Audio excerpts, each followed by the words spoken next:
So we've all been trying our best to get ourselves as far as possible into the new catacombs to get the new set.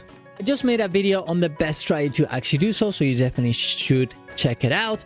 But one question remains unanswered, and that is, which unique buffs from catacombs are actually worth taking and which ones are not as good? And hopefully with this, it'll be easier for you to go and get as far as possible into your catacombs. Subscribe to the channel for more content like this. Go to my Ko-Fi if you want to support my content. Go to my Twitch to watch me live every morning. And let's get into it. So as you can see here, I made a tier list with every one of the effects so we can talk about them. Now, of course, this is gonna be my opinion. I'm sure things will actually change, or new strategies will be uncovered, or some of these things will be fixed. But for now, hopefully this sparks some discussion, and if I change my mind on anything or discover something new, I'll pin it in a comment down below. Now, in case you don't know, because you're a new player just like me, there's a specific little buffs, these aspects that you can pick up. You can only pick one in each of these rooms, and they'll buff you in some way. And they interact with each other, they interact with your build. So picking the one that is good for you, depending on the situation, is very important for you to go and get better. There are not that many right now. Some of them are not even in the wiki, and I do have to take pictures just like this to show the effect. So let's go through all of them. Well, I also put mana word. I put it twice. Okay, that's a bit unfortunate. So the first one we're gonna put is Death Step.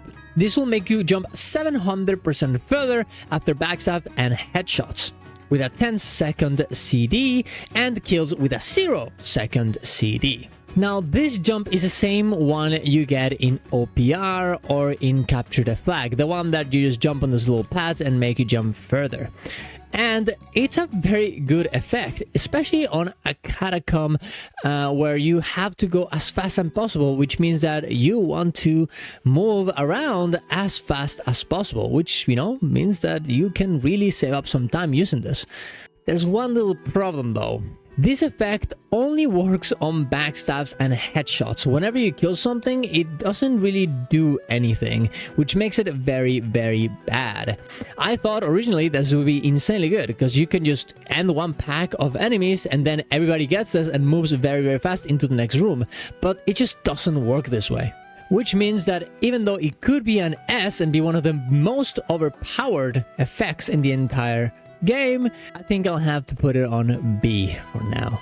Not the worst, but yeah, probably don't pick it. Actually, I think C is the correct spot. It's not, there's not gonna be a lot of usage for this. And now that we're talking about jumping, let's talk about Sacred Catalyst.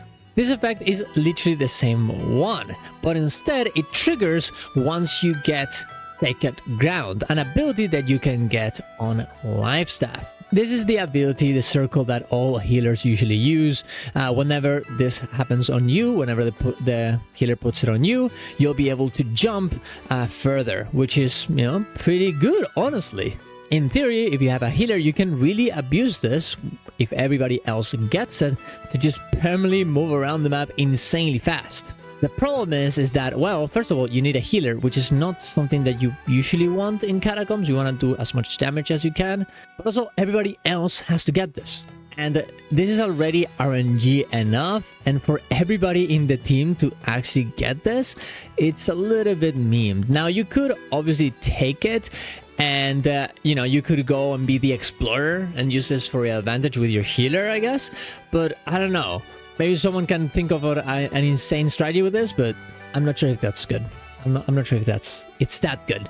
So I think I'm gonna put it on B. Potentially okay, potentially good, but only situationally, and you would have to consider the situation where you're in to pick it.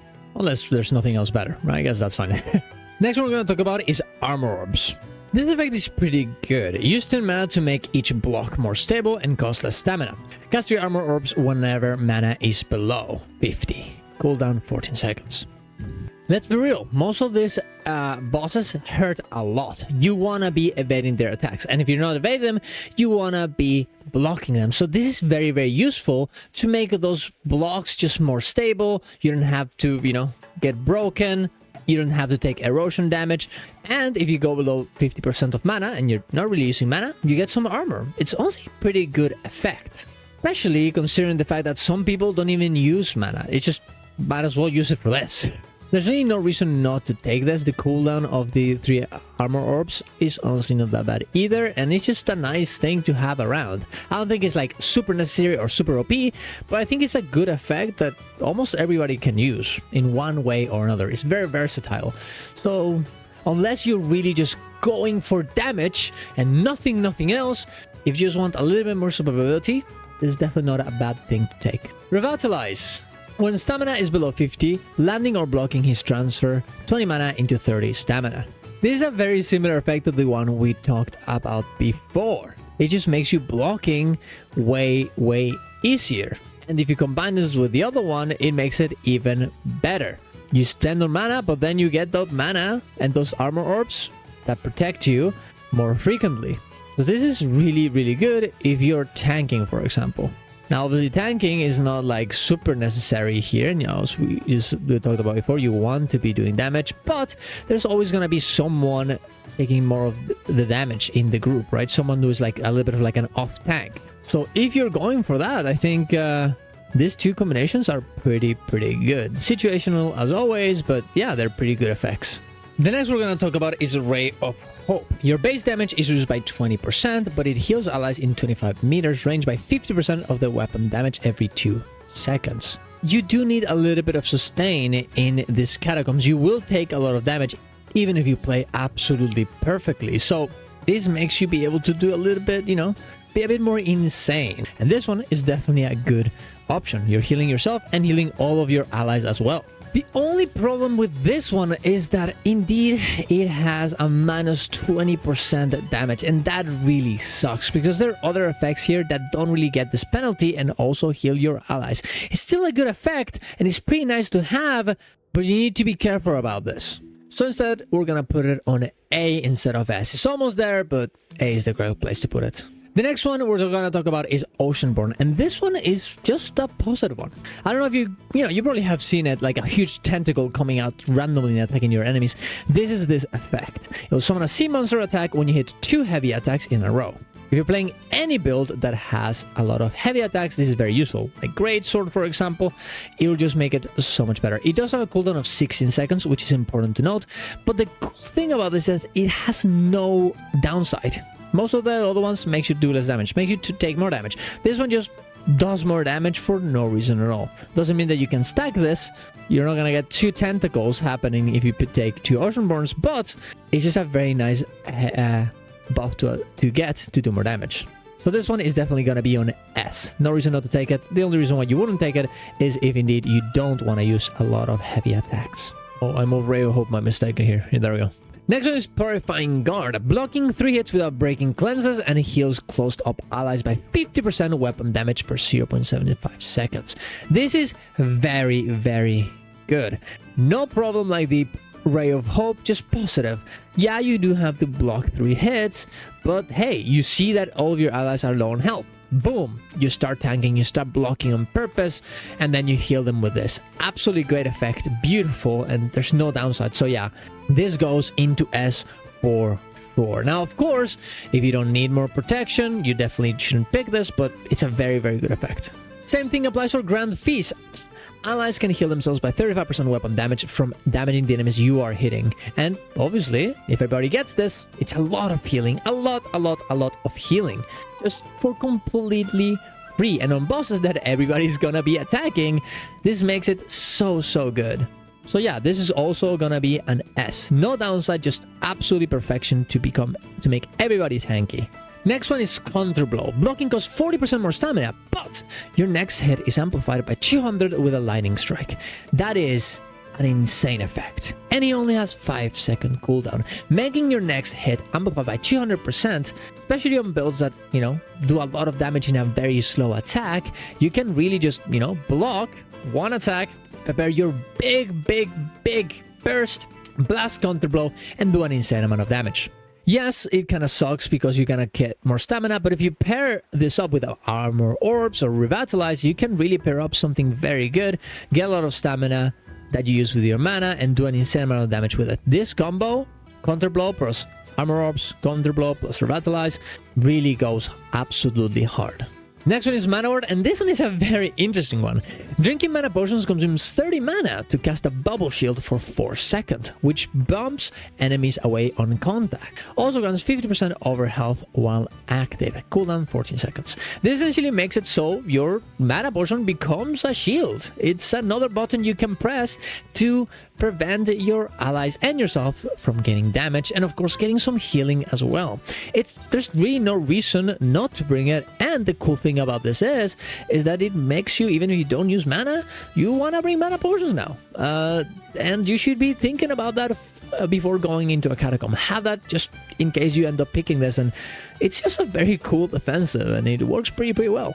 So honestly, this is also gonna be no, it doesn't have you. It doesn't really do anything bad to you. I guess if you're playing a mana build, you have mana hungry build, then not so good. So we can put it on A. It does have I never play mana classes, so I don't know, but this probably will affect you a lot in this case. So I might be wrong about this. So because of the negative that it may have, let's put it on A compared to the other ones that don't really have any downsides.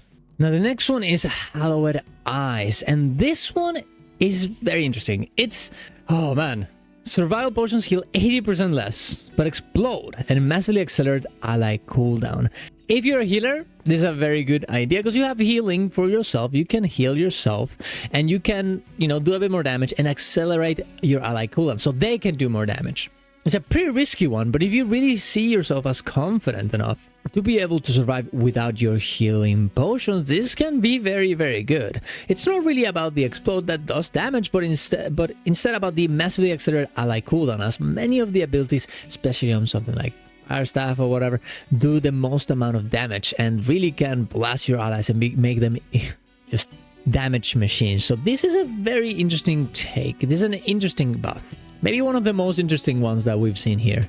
I think this one really is very good. I think you can take it. You just have to be very careful about it and don't ruin your run because you tried this out and you weren't really sure. Definitely not the ones that I would pick as a noob, that is for sure, but it can be incredibly powerful. Next one is Bloodbath, and Bloodbath, I want to like it, but I don't. Up below 50% health, gain a damage aura, plus 30% crit damage and 20% armor. I mean, the crit damage is nice, especially if you're in a crit build, which is pretty good, as we're gonna see very soon. The armor is nice, but you have to be below 50% health. Unless you're a maximum level, that is gonna, well, even then, it's gonna cut a lot of your health, and you might actually get one-shot by the boss, which is not really what you want. And yeah, sure, you won't trigger it all the time. You could just use this whenever you get unlucky and you take some damage, but is it really worth it? When you could just pick an actual buff that will be there forever? I don't think so. Now, if you manage to make a build that just permanently is at 50% health, which would be pretty cool, and you're super tanky in there, yeah, you know what? This could be very good, but maybe I don't know enough about the game, and there's some insane build that does this on purpose, but until that happens, I think this is gonna be on B. It's nice to have, but I wouldn't really pick it. Now let's go for my favorite one, Blood Offering. Critical hits deal 20% less damage, but drop a healing orb that heals 50% base health. Cooldown 3 seconds. This is the famous effect that drops little orbs in the floor that you can pick up, and not only can you pick them up, but your allies as well, and they heal for a bunch. I know it doesn't say like it's a lot, 15%, but man, it feels like an absolutely insane amount, especially when you're getting these effects every 3 seconds. It is absolutely incredible. The 20% less damage does definitely suck, but this effect is just so much worth it if you need it. If you just need some survival for you and your allies too. Maybe I'm just biased, and maybe I shouldn't put this on S because I didn't put Ray of Hope in here, but being able to pick whenever you're taking this is so powerful. On Ray of Hope, yours constantly is essentially lifesteal. But Blood Offering is, hey, trigger these orbs, use them whenever you need. You cannot even be attacking and picking this up. It's delayed healing. It is so powerful, so good. Take this, just take it. Yeah, 20% less damage, whatever. Just someone in the team should take it if you have a lot of crit. If you don't have a lot of crit, don't take it. But, if you do, yeah, holy shit. The next one is a Soul Wake. Killing an enemy summons an explosive soul orb that goes after foes. Deal AoE damage, heal allies, and explode in 5 seconds. I've been playing this a little bit. It's not a bad effect. It does an okay amount of damage, but not too much. It heals your allies. It's nice. But the thing is, hey, why not? A lot of the bosses do indeed summon enemies. Although I haven't been able to trigger this effect with them. But even if it doesn't work with bosses, which it doesn't seem like it, killing an enemy faster, killing a bunch of mobs faster, it is pretty nice. It doesn't really have any bad effects on it too. It's just nice. I think I'm gonna put it on top of A. I haven't really seen it be like super useful right now. It doesn't seem very powerful. So I'm not gonna put it on S. But the fact that it doesn't really have any downside, I think it's a very, very important point to bring in here. In your packs faster, so you can get more souls and get more levels is a very nice thing to do indeed. Skull Sentry. When you hit someone's skull that attacks enemies but also rends you. This one I haven't really enjoyed. The skull doesn't really seem like it does a lot, and the fact that it rends you and you can see that your health is going down, unless you're very tanky, I would personally don't really bring it. I don't think it's really worth it. I don't think it's horrible or anything. I don't think it's like Death Step looks Tears of Horrible, but I think B is the correct place to put it. And for last one, Chain of Carnage. Critical hits grant 100% crit chance and 25 rend for 2 seconds. I mean, do I have to say anything here, guys? This is insane. It's just more damage. Like, what can I say about it? It's so perfect. And honestly, it works with other crit abilities, like Blood Offering, for example. More damage also means more healing if you're leeching, more healing if you're using Ray of Hope. It's just honestly the best effect in the entire set. It's just so simple yet so good. And for the actual last one, because I forgot that this existed, Mist of Unworn. Erosion Tonic grants nearby allies 10-second erosion immunity. That's super good. I don't know what to say. It's great. If you guys don't know, whenever you take damage, you start building erosion. That little red bar that you can see right here. Once it gets to the top, you'll start taking double damage, which is very bad. But whenever you use erosion tonics, this will go down. And granting nearby allies 10 seconds erosion immunity is an insane 10 seconds, a long time, and there's literally no downside to just using this effect. Now, are erosion tonics that bad? Is erosion that bad of a mechanic? Not really, especially if you're not getting hit, but this is just nice to have. Why wouldn't you pick this if you have the chance and there's nothing else better, right? It's just great. Now, obviously, I would prioritize doing more damage, but it's just a very powerful effect. And there you go, that's the entire tier list. Hopefully this helps you a little bit picking one thing or the other. Now, I will say, I might be wrong about a few of these things. This has been my experience during the first week of this. There may be something I missed or something I got wrong, and I'll be updating those things in the comment down below. I might have to make a video, you know, a second version of this, whenever the meta has changed or something like that. But I did want to talk about these effects so you guys get a better idea on how they work, and you can also decide, you know, be like, oh, this works this way, I can combine this way.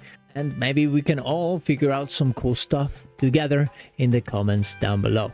So let me know what happens, let me know what you think, and what your favorite one is yourself. Subscribe to the channel for more content like this. Go to my Ko-Fi if you want to support my content. Go to my Twitch to watch me live every morning. See you guys around. Love you all. Ciao, ciao.